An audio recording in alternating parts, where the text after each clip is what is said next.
ভাই আসসালামু আলাইকুম। তো ভাইয়ের সঙ্গে আমরা কথা বলবো। তো এলো ভাই, ভাইয়ের নাম কি ভাই? মোহাম্মদ নুরনবী ভাই।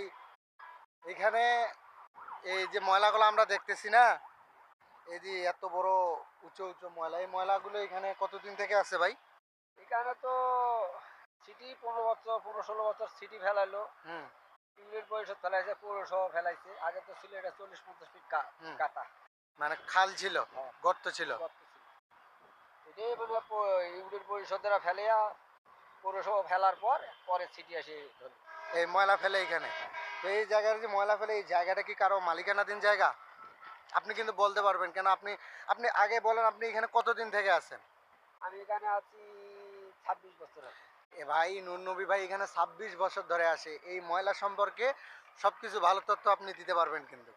তো এই মানে এই জায়গাটা কি মালিকানাধীন না সরকারি কোনো জায়গা? এটা সরকারি জায়গা, আবার কারো লিস্টের জায়গা। যারা যেরকম করে নিয়ে চলতে পারছে। এখন যখন সরকারের দরকার হচ্ছে সরকার বাধ্য দেওয়া লাগবে, ময়লা ফেলা যায়। এই ময়লার উপরে যে অনেকগুলো মানুষ দেখতেছি বোতল টুকাচ্ছে, কাগজ টুকাচ্ছে, এগুলো কি সরকারি বাঞ্জা না আপনাদের নিজের ভাবে? নিজের নিজের। সরকারি কিছু না, এটা নিজের। প্রতিদিন বোতল এখানে টুকাইলে আপনাদের ইনকাম কিরাম আসে ভাই? আসে 300-400 যেরকম হয়। এই আপনি আপনি এই বোতলগুলো কতক্ষণ থেকে টুকাইলেন? এই বোতলগুলো আমি 2 দিনে ঢুকাচ্ছি। 2 দিন? হ্যাঁ। মাল কি এখানে রেখে যান? হ্যাঁ। কেউ নিয়ে যায় না? না, না, এই যে লোকগুলো আছে এগুলো সব আপনারাই? আমরা মানে ব্যাগে আমরা রংপুরিয়া, এখানে আমাদেরকে অন্য কেউ নেই। বাসা কোথায়? আমার দেশের বাড়ি রংপুর। রংপুর কোন থানা? রংপুর আপনার মিঠাপুর থানা। মির্জাপুকুর থানা। তো এখানে আসার আপনার 26 বছর বয়সে গেছে, মানে বয়স হয়ে গেছে। আর এই জায়গাগুলো সরকারি কিছু জায়গা লিস্টের আছে। লিস্টের জায়গা বলতে ওইটাও তো সরকারি। সরকারি হয়তো মানুষ লিস্টে নিছিল, দিয়েছিল, হয়তো লেনদেনে ভুল আছে লেনদেনে ভুল আছে, সরকারের সঙ্গে লেনদেনে ভুল আছে, এই জন্য সরকার এখানে ময়লা ফেলতেছে। তো এই ময়লা কিন্তু একটা বিজনেস। আপনি জানেন কি না হয়তো, ময়লা কিন্তু বিক্রি হয়, জানেন আপনি? চায়নারা আসে এইটুকে জানি, আমরা তো অতদূর যাই না ভাই, না। তো এই চায়নারা যে এখানে আসে, এরা মানে আমরা ক্ষুদ্র মানুষ, আমাদের কেউ দামও দেবো না, আমাদের কথা না না, মূল্যায়ন দাম করবে না। দেওয়ার কথা হচ্ছে না, হচ্ছে যে কথা বলতেছি যে এইখানে চায়নারা কয়বার আসছিল আনুমানিক আপনার আপনার চোখে? 3 বার। 3বার? 3বারে দরদাম হয়েছিল? একবার হচ্ছে, আর 2 বার আসিয়া খালি দেখে গেছে। তো এটা আনুমানিক কত দাম বলছিল ময়লার, এই পুরা ময়লাগুলো? এর আগে এই যে আপনার 23 সালে আমরা শুনছি 100 কোটি টাকা বলে গেছে। 100 কোটি? হ্যাঁ, বলে গেছে। সরকারের এখানে লস যায়। 100 কোটি টাকা হলে কত কত বছর আগে বলছিল? এই 23 সালে। 23 সালে 100 কোটি টাকা বলছে, তারপরে সরকারের লস। লস। তো প্রিয় দর্শক, আপনাদের যে ময়লাগুলো দেখাইছি, ভাই একটু দাঁড়ান, আপনার সঙ্গে শেষ কথা বলবো। এই ময়লাগুলো অনেক উঁচু, একবারে অনেক উঁচু।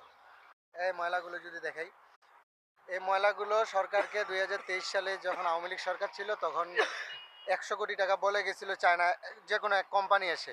তারপর সরকার এই ময়লাগুলো বিক্রি করে নেয়, কারণ লস, মানে লস দেখাচ্ছিল। তো লস হয় কিভাবে? লস হয় তো এই ভাই এখানে দ্বিতীয় প্রায় কথা হলো কি, এখানে আগুন লাগছিল। আগুন। পুরা গেছিল তো হ্যাঁ। গ্যাস, এটা তো গ্যাস উৎপাদন করবে। হ্যাঁ।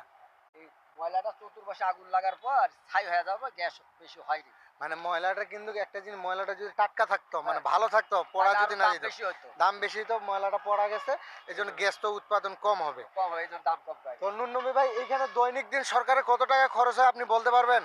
এটা সঠিক বলা আমাদের বলার কর্তব্য নাই, বা আমরা জানি না। না না, মানে এই যে 3টা ঢেকো আছে, মানে মেশিন আছে ময়লা বেসিক চলে এখানে হলো 5টা। 5টা মেশিন চলে এখানে। এই 5টা মেশিন দৈনিক দিন তেল, তাদের লেবার খরচ, এটা তো আনুমানিক আপনি বলতে পারবেন? এখন আমরাও ভাই এমন মনে করেন জানি 200 লিটার 150 লিটার 250 লিটার তেল, গাড়ি যেরকম চলে সেরকম তেল দেয়। মানে ড্রাইভার বাদে প্রায় 1 লাখের উপরে তেল লাগে প্রতিদিন। তেলে লাগে। তেল লাগে, ফির আবার ড্রাইভার 5টার বেতন দিতে হয়। তো যাই হোক, নুরনবী ভাই অনেক ভালো আমাদের সঙ্গে ছিল। ওনার বাসা রংপুর মিঠা থানা, ভালো মানুষ। তিনি এখানে ময়লা 2 দিন, মানে 2 দিন ময়লার উপরে টুকাইছে। টুকার পর কিছু ময়লা পাইছে, প্রতিদিন 200-300 টাকা করে আসে। এরকম 300-400 এরকম। 300-400 টাকা করে আসে। ভাই আমার সঙ্গে কথা বলার জন্য আপনাকে অনেক অনেক ধন্যবাদ।